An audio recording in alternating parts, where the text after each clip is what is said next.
The story of Sharon Tate is one that feels almost cinematic in itself. A blend of beauty, innocence, rising fame, and devastating loss that the world still struggles to fully understand. When her name is spoken today, many remember her as a symbol of tragedy rather than the vibrant soul she truly was. But before the headlines, before the rumors, before the night that changed everything, Sharon Tate was simply a young woman chasing her dreams, filled with hope, curiosity, and a heart full of kindness. To understand what happened to her, one must first understand who she really was beyond the legacy of sorrow. Sharon Marie Tate was born on January 24, 1943, in Dallas, Texas, the eldest daughter in a loving family with strong military roots. Her father, Paul Tate, served in the United States Army, which meant Sharon's childhood was shaped by constant travel, new cities, new countries, new faces. Some children may have grown resentful of the lack of stability, but Sharon adapted quickly. She learned to carry herself with grace, to charm others effortlessly, and to embrace the unknown with openness rather than fear. Those who knew her as a child described her as gentle, thoughtful, and soft-spoken, a girl who smiled more with her eyes than her lips. As Sharon entered her teenage years, her natural beauty became impossible for the world to ignore. Not only was she striking, but she had a quiet confidence about her, the kind that didn't demand attention, yet still captured it. In 1959, while living in Italy due to her father's military posting, Sharon unexpectedly found herself stepping into the world of film. A French-Italian film crew shooting near her family's station noticed her, and soon she was cast as an extra in the film Barabbas. Though it was only a small role, just a moment on screen, something inside her shifted. A tiny spark, subtle yet powerful, ignited. Maybe acting could become her future. When the Tate family eventually returned to the United States, Sharon made the bold decision to pursue acting seriously. Hollywood was a thrilling, intimidating labyrinth of dreams and disappointments. But Sharon walked into it with patience rather than desperation. She took acting classes, trained her voice, learned movement, and studied the structure of scene work. She wanted to be more than a pretty face on a poster. She wanted to be an artist people respected. Agents and casting directors quickly took notice. Her early modeling opportunities led to small but meaningful television roles, including appearances in The Beverly Hillbillies and Mr. Ed. Audiences responded warmly to her presence. She had a softness that felt refreshing in an industry full of loud performers. But it wasn't until 1967 that Sharon's breakout moment finally arrived. Cast as Jennifer North in the film Valley of the Dolls, based on Jacqueline Suzanne's best-selling novel, Sharon took on a role that required emotional vulnerability and empathy. Critics may have been mixed about the film itself, but audiences adored her performance. Sharon became more than a rising star, she became a symbol of the new, youthful era in American cinema, one defined by beauty, freedom, and emotional honesty. Her career was blossoming, and so was her life outside of film. Around this time, fate introduced her to someone who would become the great love of her life, Polish French filmmaker Roman Polanski. Their connection began in an unusual mix of professional interest and undeniable chemistry. Roman, who had recently gained acclaim as a director with a fresh, bold vision, cast Sharon in his film The Fearless Vampire Killers. As they worked together, something deeper formed: admiration, passion, and an almost fairy tale romance. Sharon saw Roman not only as a brilliant director, but also as someone she could share her life with. Roman, who often carried emotional guardedness, found in Sharon something rare: warmth, softness, and genuine acceptance. By 1968, Sharon Tate and Roman Polanski had become one of Hollywood's most glamorous couples. They married in London in a beautiful ceremony that captured the attention of newspapers around the world. Photographs from that day show Sharon radiant and glowing, wearing a delicate ivory dress with lace sleeves, while Roman stood beside her, stylish, confident,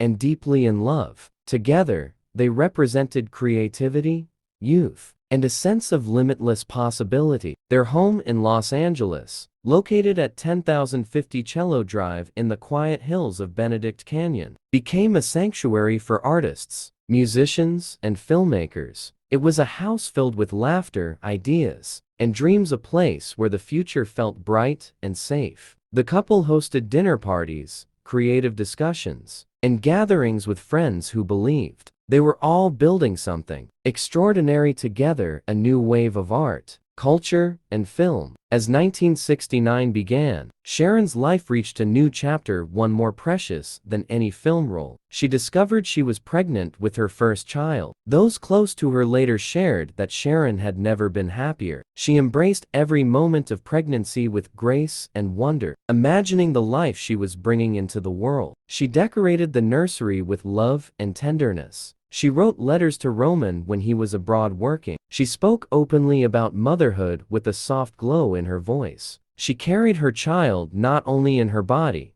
but in her heart. Yet while Sharon's life was filled with love and anticipation, the world outside her peaceful home was changing. The late 1960s were a turbulent time in America, a time marked by shifting culture, anti-war protests, mistrust in institutions, and a fascination with alternative forms of spirituality and rebellion. Hidden under this wave was something darker, groups searching for meaning in dangerous ideology, individuals vulnerable to manipulation, and communities fractured by identity and power. It was during this era, one of confusion, rebellion, and spiritual searching, that another story was forming. A story involving a man who sought control disguised as enlightenment. A man who believed he was destined to lead others. A man who created a community not from love, but from psychological domination. His name was Charles Manson. At first, his beliefs and actions seemed distant from Hollywood, just another unusual fringe idea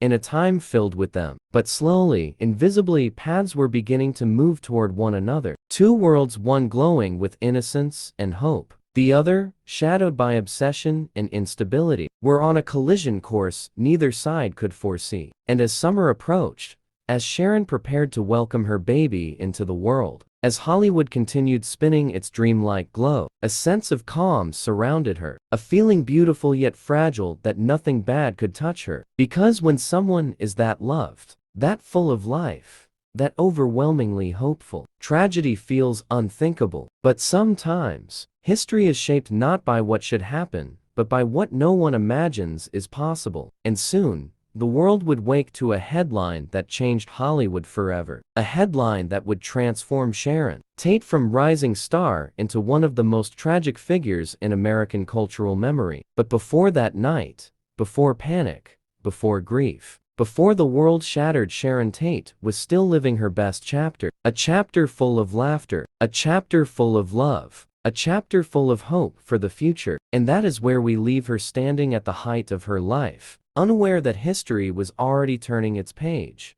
As Sharon Tate lived her final months wrapped in hope and anticipation, unaware of the darkness forming beyond her world, something unsettling was growing quietly in the background of California's counterculture movement. To the average person, the late 1960s in Los Angeles seemed like a celebration of youth, creativity, freedom, and new ideas. But beneath the vibrant colors, music festivals, and evolving social norms, there was another movement taking shape, one built on manipulation, fear, disillusionment, and the psychological vulnerability of young people searching for belonging. At the center of this growing shadow stood a man whose name would later be permanently tied to one of the most disturbing chapters in Hollywood history, Charles Manson. Charles Manson was not born into leadership. His life began in hardship and unstable childhood marked by neglect, constant relocation, and early encounters with crime. Over time, he developed a deeply troubled understanding of the world and of himself. When he was released from prison in 1967, he walked into a society undergoing radical cultural shifts. The world was changing fast. The Vietnam War raged. Traditional values were being questioned, and many young people felt lost, disconnected, or disillusioned. Manson saw an opportunity in that vulnerability. With charisma, psychological manipulation, and a twisted interpretation of spirituality and music. He began attracting followers, mostly young women who believed they had finally found someone who understood them. To outsiders, the group seemed unconventional, eccentric, perhaps even harmless, just another counterculture community living freely. But behind the scenes, Manson exercised deep control over his followers' minds and actions. He reshaped their identities, isolated them from their families, and convinced them that he alone held answers about life, destiny, and the direction of society. Within that bubble, logic faded and loyalty became absolute. Over time, his group transformed from a commune into what many later called a cult, one defined not by love or community, but by manipulation, fear, and distorted ideology. Meanwhile, Hollywood remained unaware of the danger forming just beyond its borders. To most, Los Angeles was a dream, a place where film, fashion, and fame intertwined, where actors walked into casting rooms hoping to land their first role, where musicians played late into the night hoping a producer would be listening, where creators gathered in hillside homes under starlit skies, imagining new art and new worlds. Sharon Tate, surrounded by friends and love, was living in the very heart of that dream. In early 1969, Roman Polanski traveled to Europe for work, planning to return before Sharon gave birth. Sharon stayed in Los Angeles, continuing to host friends and enjoy the final months of her pregnancy. Those who spent time with her described her as joyful, glowing, and full of anticipation. She often spoke about the baby, a boy, and how she couldn't wait to meet him. People noticed how gentle and calm she had become, as though motherhood had added a soft, radiant layer to her already kind spirit. While Sharon's life remained focused on family and preparation, Manson's world grew more turbulent. His ambitions in the music industry, especially his hope of securing a record contract, were failing. A rejection from a music producer who had briefly allowed Manson into his circle became a turning point. Psychologically, it was not just a personal failure, but a blow to his growing delusion that he was destined for fame. Pressure built, paranoia grew, and his beliefs warped into something dangerous. As the summer heat intensified, an unsettling shift occurred inside Manson's circle. Anxiety, anger, and fear began replacing the earlier illusion of peace. And in this emotional erosion, Manson planted a disturbing idea that society was on the brink of collapse, and drastic action would speed that collapse and awaken change. His followers, isolated from reality, accepted his escalation as truth. On warm California nights, while Hollywood partied, filmed, loved, dreamed, and planned futures, a quiet yet irreversible chain of decisions was forming elsewhere. Decisions fueled by distortion, anger, and a dangerous charismatic influence. No one could have predicted that these two worlds, one of innocence and one of psychological darkness, would collide in a way that would leave Los Angeles forever changed. On the evening of August 8,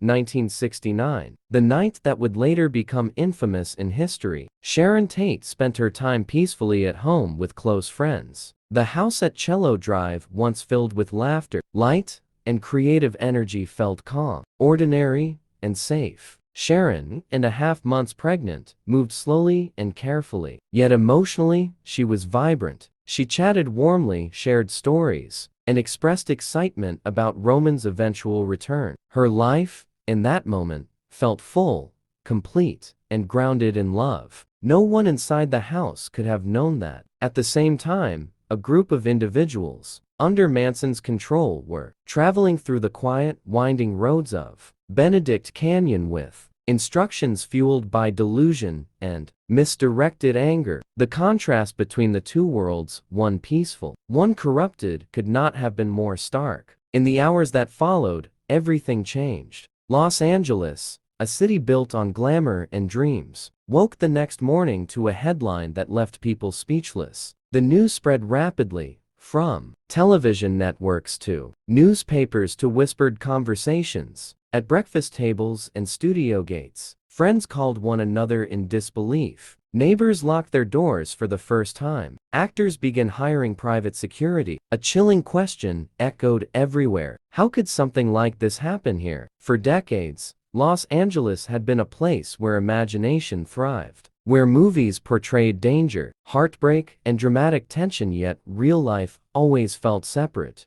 distant, untouchable. The tragedy that unfolded at Sharon Tate's home shattered that illusion. Hollywood had lost its sense of safety. Fame could no longer shield anyone. Wealth, art, creativity, and community could not prevent harm. The story traveled worldwide, not because of the violence, but because of the innocence of the people involved and the shocking contrast between who Sharon Tate was and how her story ended. She was supposed to be holding her newborn son in her arms, celebrating a new life, continuing her career, and growing old, surrounded by love. Instead, the future she envisioned was taken before she ever had the chance to experience it. In the days following the tragedy, grief washed over Hollywood like a tide. Sharon's family, Roman Polanski, her friends, and fans struggled to comprehend the loss. The world mourned not just a life, but a future, the projects she would have completed, the performances she never filmed, the milestones she never reached, and the child who never had the chance to open his eyes. At the same time, law enforcement began unraveling what had happened. The investigation was long, detailed, and emotionally heavy. The suspects, once ordinary individuals, became symbols of how influence, manipulation, and psychological control could distort humanity. The public struggled to reconcile the question: how did people so young,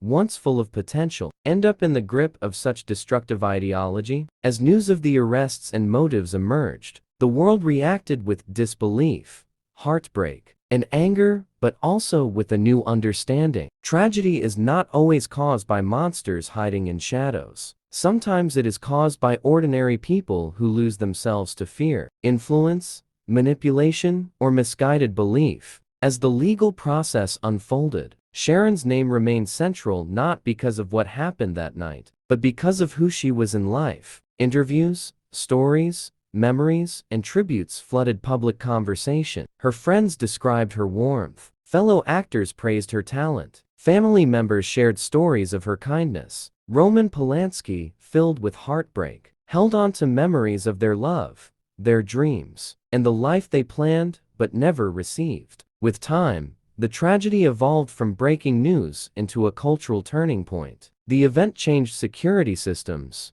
personal freedoms, and studio precautions in Los Angeles. It changed the way people viewed fame, privacy, and vulnerability. It changed the tone of Hollywood itself from carefree and open to cautious and protective. And it changed the legacy of Sharon Tate forever. But Sharon's story does not end in fear, sadness, or violence. Her impact lives on through something much greater: love, remembrance, and a powerful lesson about compassion, humanity, and the importance of seeing beyond headlines. Because Sharon Tate was not defined by tragedy, she was defined by her kindness, her dreams, her laughter, her gentle voice, her belief in love, and the family she was ready to welcome. Her life mattered in ways the world is still uncovering. And as time continued forward, history began shifting the narrative from one of tragedy to one of remembrance, healing, and legacy. The world woke on August 9,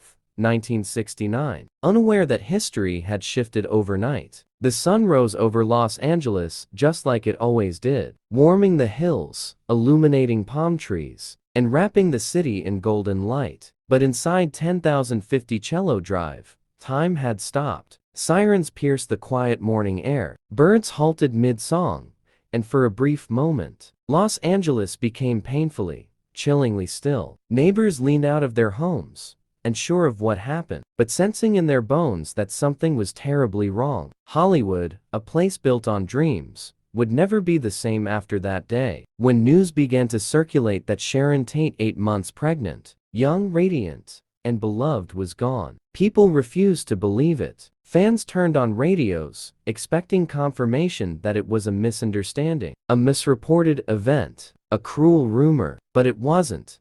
The headlines were real. A rising Hollywood star, a soon-to-be mother, and her friends lost their lives in an event that felt unreal, unjust, and impossible to comprehend. Because Sharon Tate was more than just a name or a movie credit, she was kindness personified. A woman known for gentle grace, warmth, and a glow that extended far beyond the screen. Roman Polanski, her husband, was thousands of miles away in Europe when he learned the devastating news. His world collapsed in a single phone call. The future he had imagined filled with lullabies, late-night bottle feedings, baby clothes, and family memories vanished. His grief was private, raw, and unimaginable. He later described Sharon as the love of his life, someone whose presence made the world softer, brighter, and worth waking up for every morning. Her absence would haunt him in ways no words could ever fully capture. Hollywood reacted with shock and silence. Directors who were known for confidence suddenly appeared unsure. Actors who lived glamorous lives now double-checked every locked door. Studios hired private security,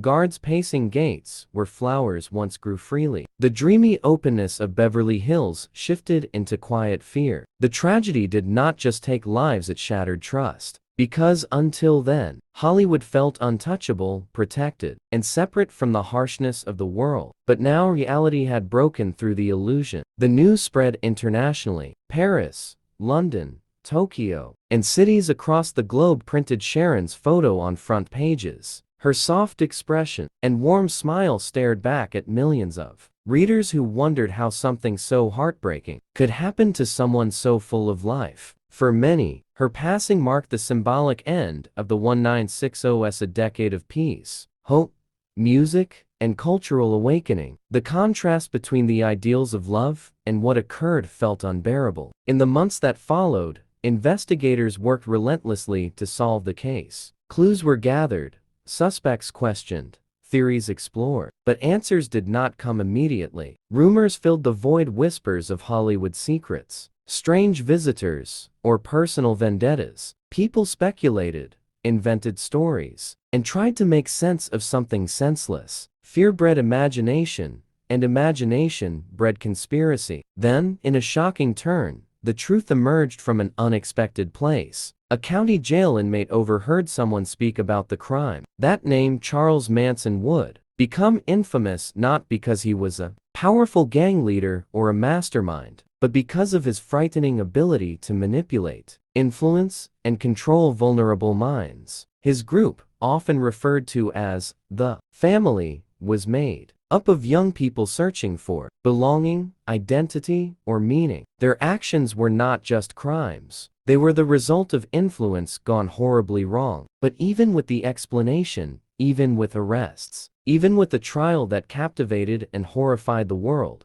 no one felt relief. Because justice, while necessary, could never restore what was lost. Sharon Tate became a symbol not of tragedy, but of innocence interrupted. Her friends and loved ones remembered her laughter, her gentle presence, and the simple joy she brought into rooms without even trying. Co-stars recalled how she lifted the mood on set, not with loud jokes or showmanship, but simply with sincerity and warmth. Sharon had once said, "I want to be known not just for how I look, but for who I am." In the years after her passing, that wish finally came true. Her mother, Doris Tate, refused to allow her daughter's memory to fade into fear. She stood before courtrooms, media outlets, and lawmakers, speaking with strength and dignity. Her voice helped shape future victim rights laws, making sure families had a voice in parole hearings and legal decisions. Her loss transformed into purpose, advocacy, and protection for others. Through her pain, she helped strangers. Sharon's younger sister, Deborah Tate, also became a guardian of the family legacy. She made it her mission to ensure Sharon's name was remembered with respect, love, and truth, not sensationalism. She fought tirelessly to preserve dignity and compassion in how the world discussed the tragedy. As time passed, people began revisiting Sharon's work not through the lens of the terrible event, but through appreciation. Viewers watched Valley of the Dolls and saw not just a performer, but a woman blossoming into her talent. They watched interviews where Sharon spoke softly, thoughtfully, and with gratitude for every opportunity. They realized she was more than a rising star, she was a spirit filled with gentleness. Today,